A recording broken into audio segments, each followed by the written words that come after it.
Hello friends, so I welcome you all for one lecture on basics of IC engine. So you can see my profile. Currently I am working with Rai University in Nova. So in this particular lecture what we are going to cover is this. In this lecture we cover heat engines and its type, working principle of heat engine, working of full stop engine, parts of full stop engine, application. So this is what we are going to cover in this particular lecture. तो ये हम पढ़ने वाले हैं इस lecture में जैसे आपका लेक्चर प्रोसीड होगा तो ये डिस्कस करेंगे तो ये वन बाय वन हम देखते हैं। तो सबसे पहले यदि हम इंजन की बात करें what do we mean by the engine. तो इंजन का सीधा सा डेफिनेशन होता है it is a device which converts one form of energy into another. कोई भी दुनिया में ऐसा डिवाइस नहीं है which can create the energy. There are only devices which can convert energy from one form to another. कोई भी ऐसा डिवाइस नहीं होता जो कि एनर्जी बना सके। हम सिर्फ क्या कर सकते हैं we can convert one form of energy into another form. So same is the case with the engine. What engine do? It converts one form of energy into another form. If I talk about heat engine, specifically यदि मैं heat engine की बात करूँ तो heat engine के case में क्या होता है आपका जो heat होता है वो heat change होता है work। तो we may define heat engine as a device which converts heat into work और यहाँ पे work होता है mechanical energy. So the another definition of heat engine could be it is a device which converts heat into mechanical energy. Okay. If I talk about broadly, we can classify heat engines into two types. One is the external combustion engine. You may see over here. तो external combustion engines क्या होता है जिनमें जो combustion होता है वो engine के अंदर ना होकर combustion बाहर होता है। फॉर एग्जाम्पल जैसे आपके thermal power plant is also an external combustion engine. I mean we can say thermal power plant is also an engine. तो थर्मल पावर प्लांट का यदि आपने नहीं पढ़ा है तो मैं आपको बता देता हूँ it converts thermal energy into mechanical energy. Thermal power plants के बहुत सारे कंपोनेंट्स होते हैं वो विल सी दैट लेटर। लेकिन थर्मल पावर प्लांट में मैं स्पेसिफिक बात करूँ तो किस तरह से कंबशन बाहर होता है। आप थर्मल पावर प्लांट में देखेंगे बॉयलर होता है और बॉयलर के अंदर कंबशन होता है। बॉयलर में क्या होता है हीट जनरेट होता है और हीट जनरेट होने के बाद वो जो स्टीम बनता है वो स्टीम कहाँ जाता है टरबाइन में। टरबाइन क्या करता है वो जो हीट है whatever thermal energy is produced by the steam, what turbine will do, turbine will convert that thermal energy into mechanical energy. तो आप बेसिकली देखिए टरबाइन एक इंजन का काम कर रही है। टरबाइन का एक्सटर्नल कंबशन इंजन का काम कर रही है और टरबाइन क्या हो रहा है आपकी थर्मल एनर्जी किसमें चेंज हो रही है mechanical energy. But as far as combustion is concern जहाँ तक कंबशन की बात है तो आप देखेंगे कंबशन कहाँ पे हो रहा है। कंबशन हो रहा है आपका बॉयलर। तो इसका मतलब ये हुआ जो कंबशन हो रहा है वो इंजन के बाहर हो रहा है। मैं आपको एक इसमें करेक्शन कर देता हूँ। सिंपली आप स्टीम टरबाइन को एक्सटर्नल कंबशन इंजन कंसीडर करते हैं होल थर्मल पावर प्लांट को एक्सटर्नल कंबशन इंजन कंसीडर नहीं करते हैं। तो आपको ये समझ में आता है। तो इसके अलावा आप देखेंगे स्टीम इंजन जो कि आप ऑब्सोल्यूट हो गए हैं अब प्रचलन में नहीं है। क्यों नहीं है उसका अलग रीजंस हैं क्योंकि उसकी जो efficiency होती थी वो बहुत ज़्यादा कम होती थी plus it requires higher maintenance. So these engine has been obsolete अब वो प्रचलन में नहीं ये था। लेकिन मैं बात कर रहा हूँ कि स्टीम इंजन किस तरह से एक्सटर्नल कंबशन इंजन हो सकता है। तो यदि आप देखेंगे तो स्टीम इंजन के केस में क्या होता है तो स्टीम का फॉर्मेशन होता है वो लोकोमोटिव बॉयलर में होता है। Later that steam is made to pass through this steam engine. वो स्टीम कहाँ आती है आपके स्टीम इंजन में आती है और स्टीम इंजन में क्या होता है वो स्टीम की जो हीट होती है थर्मल एनर्जी होती है that converts into mechanical energy. फिर वो मैकेनिकल एनर्जी बेसिकली क्या है रोटेशन ऑफ द शाफ्ट। फिर वो मैकेनिकल एनर्जी आप कहाँ भेज देते हो इट इज ट्रांसफर्ड और transmitted to the wheels of the train.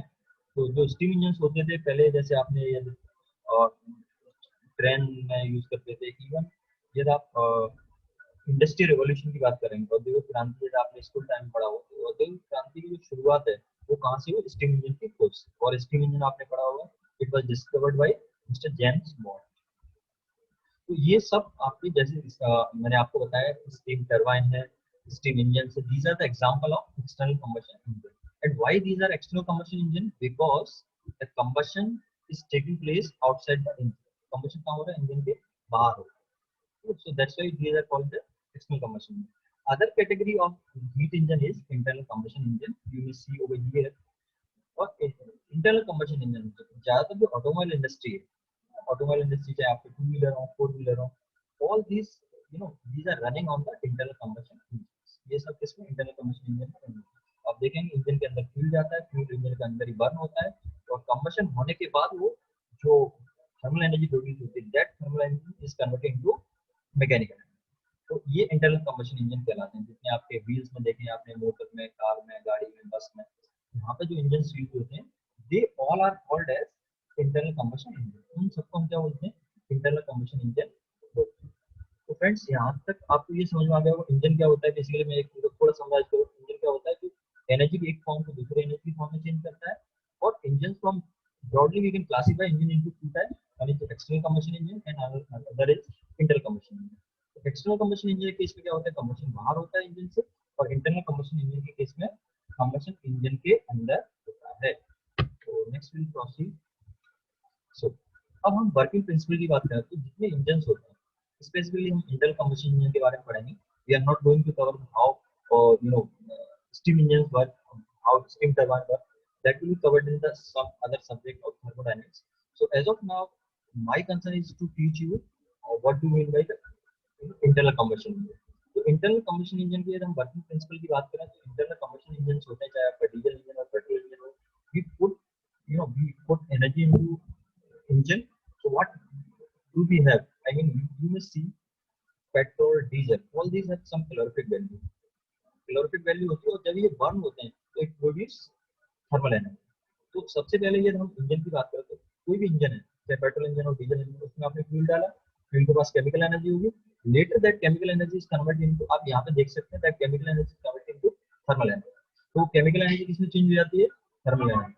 और उसके बाद वो थर्मल एनर्जी किसमें चेंज हो जाती है? यूजुअल वर्क में, जिसको मैकेनिकल एनर्जी भी बोलते हैं। मैकेनिकल एनर्जी बेसिकली कौन सी एनर्जी है? The energy which is generated at the shaft of the engine, and later that energy transferred to the wheel of the, I mean vehicles.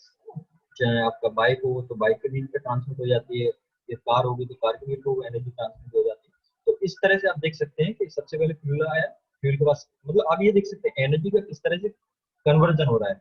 सबसे पहले फ्यूल आया, fuel के पास fuel will have the chemical energy, that chemical energy will be converted into thermal energy, later that thermal energy will be converted into mechanical energy.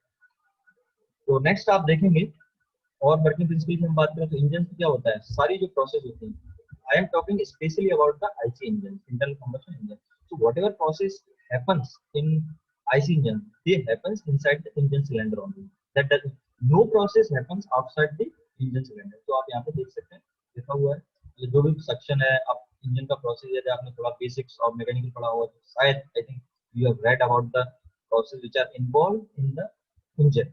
You have read about the suction, compression, expansion, exhaust, ये सारी process आपने देखी। तो all these processes are occurring inside the engine cylinder। जो engine का cylinder होता है उसमें ये सारी प्रोसेस अकर होती है, घटित होती है, हैपन।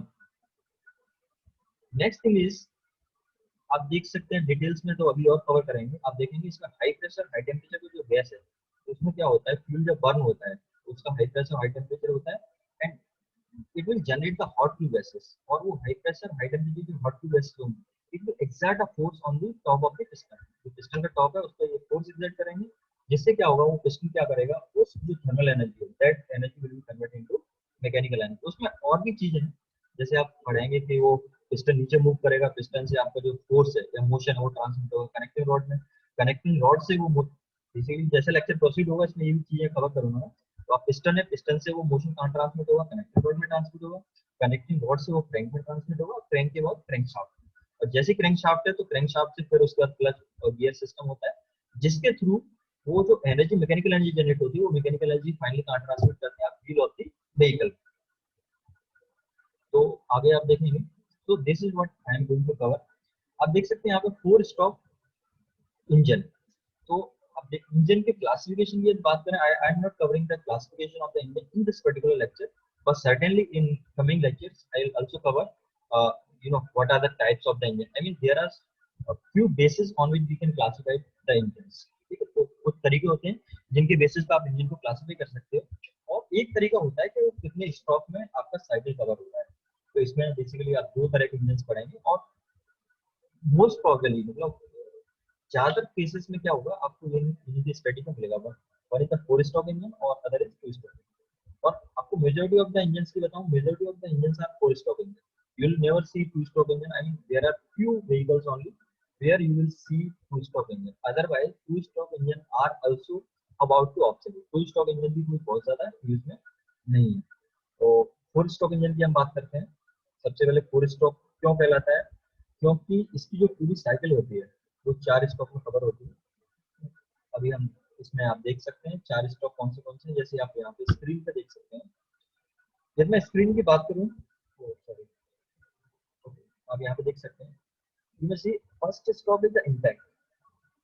सबसे पहले थोड़ा सा कंपोनेंट्स के बारे में बात कर लेता हूँ। वैसे लेक्चर प्रोसीड करेंगे हम, जैसे जैसे लेक्चर कंटिन्यूएशन में चलेगा तो आप देखोगे उसमें कंपोनेंट्स और प्रोसेस सारी एक्सप्लेन की। But for the time be let me tell you what are the various components of this particular four stroke engine. तो आप यहाँ पे देख सकते हैं, ये आप देखेंगे तो पहला पहला डायग्राम ये आप देखेंगे तो इसमें आप देख पा रहे हैं, इसमें आप देखेंगे ये जो पार्ट आप देख रहे हैं this part is basically cylinder. ठीक है, यहाँ पे जो पार्ट है इसको आप बोलेंगे सिलेंडर। ओके, और इसके अंदर जो मूव कर रहा है ये है पिस्टन। पिस्टन के ऊपर पिस्टन रिंग्स होती है, कंप्रेशन रिंग्स होती है। जनरली तीन रिंग का ये सेट होता है, फिर ऊपर पिस्टन रिंग है, नीचे पे कंप्रेशन रिंग्स वगैरह लगे रहते हैं। वो सारी डिटेल में पढ़ेंगे। अभी मैं आपको पार्ट्स के बारे में बता देता हूँ। ये सिलेंडर है, सिलेंडर के बाद आप यहाँ पे देख रहे हैं ये पिस्टन लगा हुआ है। पिस्टन के बाद ये कनेक्टिंग रॉड है। ठीक है, कनेक्टिंग रॉड आपकी कनेक्टिंग रॉड का क्या काम होता है? कनेक्टिंग रॉड पिस्टन और क्रैंकशाफ्ट, नीचे क्रैंकशाफ्ट लगी हुई है, इन दोनों को कनेक्ट करता है। आप लिखा हुआ आप देख ही सकते हैं। तो यहाँ पे देख सकते हैं ये कनेक्टिंग रॉड जो पिस्टन से कनेक्टेड होती है ये बेसिकली कनेक्टेड होती है एक से, इसको बोलते हैं गजन पे। आप इसको ध्यान रखना। जो अब आप देखें कनेक्टिंग रॉड में दो एंड है, एक स्मॉल एंड है एक बिग एंड है। तो स्मॉल एंड आपका कनेक्टेड रहता है पिस्टन की तरफ और जो लार्ज एंड होता है वो कनेक्टेड रहता है कनेक्टिंग रॉड की। और आपको एक चीज ध्यान रखनी है, जो आपका स्मॉल एंड है वो पिस्टन से कनेक्टेड रहता है थ्रू गजन, उसको बोलते हैं गजन होता है। और लार्ज एंड किससे कनेक्टेड रहता है? क्रैंक शाफ्ट से कनेक्टेड रहता है। तो ये देख सकते हैं आप, नीचे जो हिस्सा है वो कहलाता है क्रैंकेस। ये क्रैंकेस है और इसमें दो वॉल्व लगे होते हैं, एक इनटेक वॉल्व है एक एग्जॉस्ट वॉल्व है। बेसिकली इनटेक और एग्जॉस्ट वॉल्व जो ऑपरेट होते हैं these are operated by the cam and follower mechanism. तो कैम एंड फॉलोअर मैकेनिज्म किस तरह से काम करते हैं वो हम डिटेल में आगे पढ़ेंगे। लेकिन फॉर द टाइम भी मैं आपको ये बता देता हूँ कि बेसिकली कैम एंड फॉलोअर को जो मोशन मिलता है वो कहाँ से मिलता है? क्रैंकशाफ्ट। ये क्रैंकशाफ्ट से कनेक्टेड रहते हैं, क्रैंकशाफ्ट को मोशन मिलता है वो कैम फॉलोअर की वजह से। उनमें एक पर्टिकुलर टाइमिंग रहता है, अभी बॉल टाइमिंग डायग्राम मैं आपको बताऊंगा। उसकी वजह से आपका ये इंटेक और एग्जॉस्ट वॉल्व क्या होते हैं? ऑपरेट होते हैं। तो आप देख पा रहे हैं यहाँ पे इंटेक वॉल्व है ऊपर, सबसे एग्जॉस्ट वॉल्व है। और यदि पेट्रोल इंजन होगा तो ऑब्वियसली स्पार्क प्लग लगा होगा, यदि डीजल इंजन होगा तो यहाँ पे क्या लगा होगा? फ्यूल इंजेक्टर भी है। तो ये कंपोनेंट्स की बात होगी तो मोटे मोटे तौर पर एक बार रिवाइज करा देता हूँ। सबसे पहले सिलेंडर हो गया, उसका पिस्टन हो गया, कनेक्टिंग रॉड हो गया। कनेक्टिंग रॉड का मैंने बताया इसमें दो एंड होते हैं, एक लार्ज एंड होता है एक स्मॉल एंड होता है। स्मॉल एंड आपका पिस्टन से कनेक्टेड रहता है, लार्ज एंड आपका कनेक्टेड रहता है क्रैंक शाफ्ट। तीसरा क्रैंक, चौथा क्रैंक शाफ्ट हो गया, inlet valve, exhaust valve, spark plug या फ्यूल इंजेक्टर। ये सारे कंपोनेंट्स होते हैं आपके किसी four stroke engine. Now I talk about the processes which are involve with the four stroke engine. फिर मैं प्रोसेस की बात करूं तो इसमें चार प्रोसेस हैं, एक इनटेक है, कंप्रेशन है, power, exhaust. You may see in the screen also that there are four I mean process are involve with it. So first is the intake. आप इनटेक में देख सकते हैं पिस्टन, आपको एक टर्मिनोलॉजी और समझनी पड़ेगी एंड जब क्लास में और डिटेल से हम बता सकते हैं इसको। सब पिस्टन में टीटीसी और बीडीसी पार्ट होता है सिलेंडर में। जो piston top most position cover करता है that is called as TTC, और पिस्टन बॉटम मोस्ट जो पोजीशन कवर करता है वो कहलाता है बीडीसी। इनको बोलते हैं टॉप डेड सेंटर और bottom dead centre.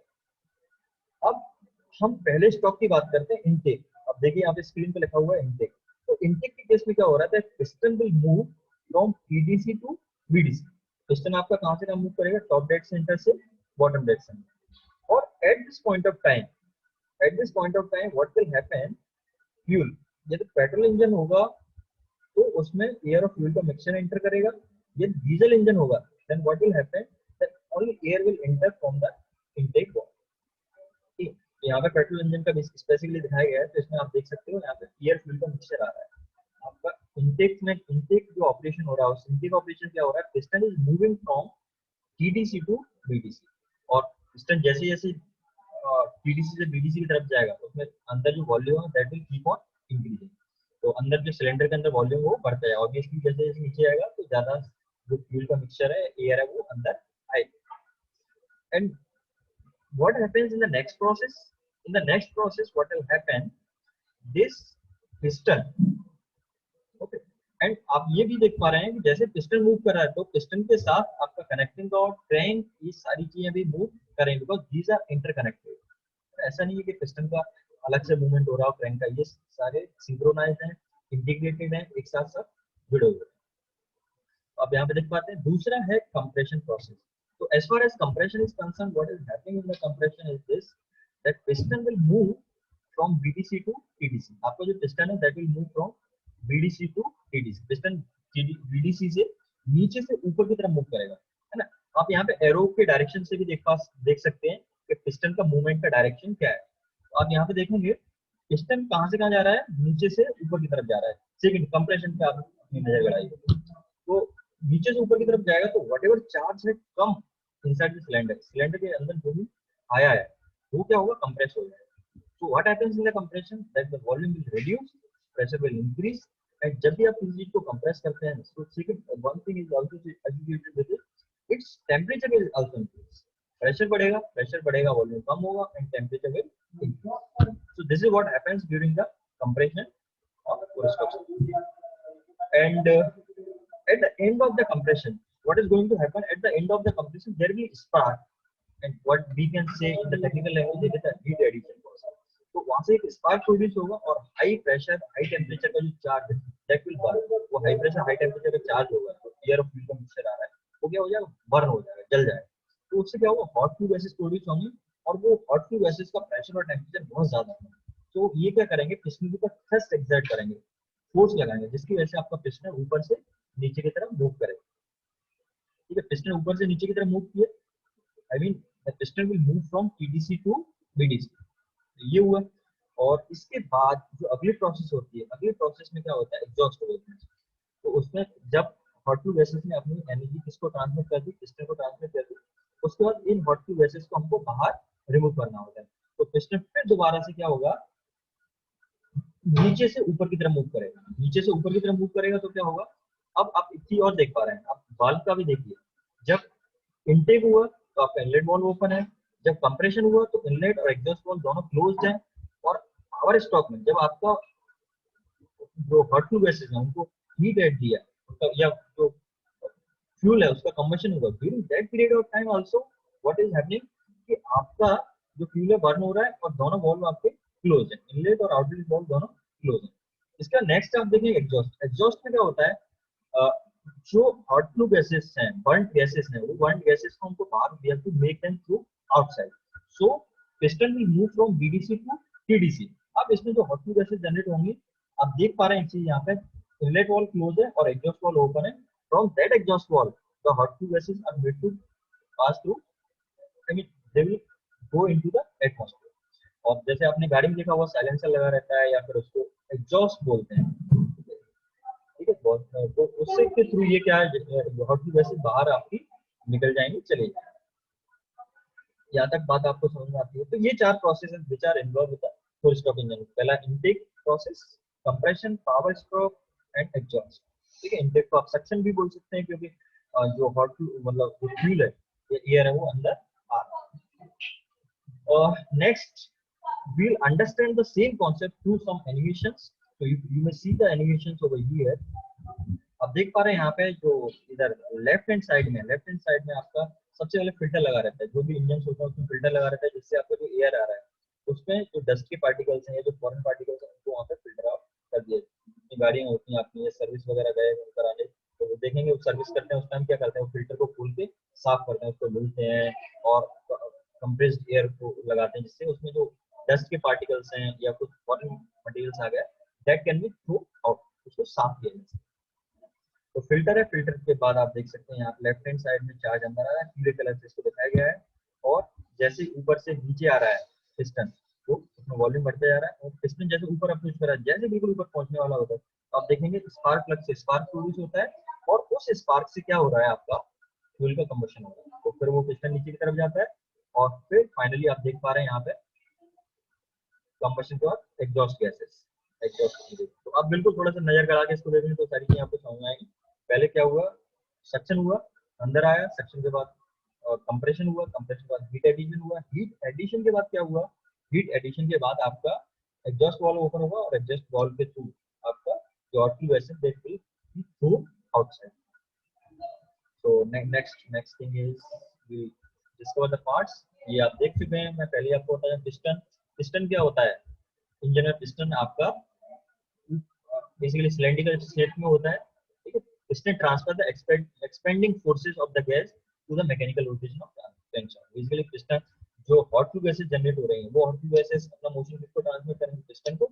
Letter from the piston it is transfer to the crankshaft and sorry first it is piston, from piston it is transmitted to the connecting rod, and from connecting rod it is transmitted to the crank, and later from the crank it is transmitted to the crankshaft। So this is how I mean motion is happening। तो piston का आप देख पा रहे हैं, बता दिया मैंने आपको पहले। क्रैंकशाफ्ट होता है जो कि आपका रेसिप्रोकेटिंग मोशन ऑफ पिस्टन को किसमें चेंज कर देगा, पिस्टन बेसिकली रेसिप्रोकेट हो रहा है, आप ये भी देख सकते हैं। यदि मैं मोशन की बात करूं तो पिस्टन क्या हो रहा है, रेसिप्रोकेट हो रहा है, it is moving to and fro motion कर रहा है। जबकि आपका क्रैंक कनेक्टिंग रॉड है, कनेक्टिंग रॉड क्या हो रहा है, आपका ऑसिलेट हो रहा है, और आपका क्रैंकशाफ्ट क्या रोटेशनल मोशन हो रहा है। तो आप एक कहानी ये भी देख सकते हैं, सबसे पहले क्या था, रेसिप्रोकेटिंग मोशन था, that reciprocating motion is converted into the oscillating motion, and that oscillating motion is converted into the rotary motion. तो आगे बढ़ते हैं। कनेक्टिंग रॉड आप देख रहे हैं, transfer motion from piston to the crankshaft acting as a lever arm. Next आप देखें फ्लाईव्हील, हाँ ये बहुत इंपॉर्टेंट है, क्योंकि देखिए आप एक चीज ऑब्जर्व करेंगे कि इसमें 4 बार मोशन हो रहा है, और पिस्टन उनका एक बार ही मोशन किसकी वजह से हो रहा है, हॉट फ्लू गैसेस की वजह से हो रहा है। बाकी रिमेनिंग टाइम में it is flywheel who is storing the energy. बाकी रिमेनिंग टाइम में इनर्शिया की वजह से वो क्या हो रहा है, रोटेट हो रहा है। फ्लाईव्हील होता है, फ्लाईव्हील हर इंजन में लगा होता है, अब फ्लाईव्हील की वजह से क्या होता है, एनर्जी स्टोर होती है, and that energy is consumed during the suction stroke, compression stroke, and even during the exhaust. क्योंकि एक स्ट्रोक में आपका एनर्जी जनरेट हो रहा है, बाकी रिमेनिंग स्ट्रोक में you are consuming the energy. So that energy, firstly, that energy has to be stored somewhere, and it is stored at the flywheel inlet outlet valve। It allows us to enter the fresh air। it us नहीं होना चाहिए, हम fresh air को enter करता है fuel and exist। तो inlet और inlet में बेसिकली क्या होता है, एयर अंदर आता है, जो चार्ज होता है फ्यूल होता है अंदर आता है। और आउटलेट वाल्व में एक चीज आपको और समझने की जरूरत है, यदि डीजल इंजन होगा तो इनलेट वाल्व से क्या आएगा, सिर्फ एयर अंदर आएगा। यदि पेट्रोल इंजन है तो इनलेट वाल्व से आपका चार्ज अंदर आएगा। Charge means it is a mixture of petrol and air. Next spark plug. Spark plug क्या होता है, बेसिकली इलेक्ट्रिक करंट डिलीवर होता है जिससे फ्यूल बर्न होता है। So next I will talk about the application of IC engine. तो ये मैं आपको पहले बता चुका हूँ, रोड के व्हीकल्स होता है, टू व्हीलर हो चाहे फोर व्हीलर, हम आईसी इंजन यूज करते हैं। एयरक्राफ्ट में भी आईसी इंजन यूज करते हैं, आपका स्मॉल लॉन मूवर पोर्टल, तो इन सब जगह आपका आईसी इंजन यूज होता है। ये this is something which I have already told. So friends, this is it for today. Thank you for listening patiently।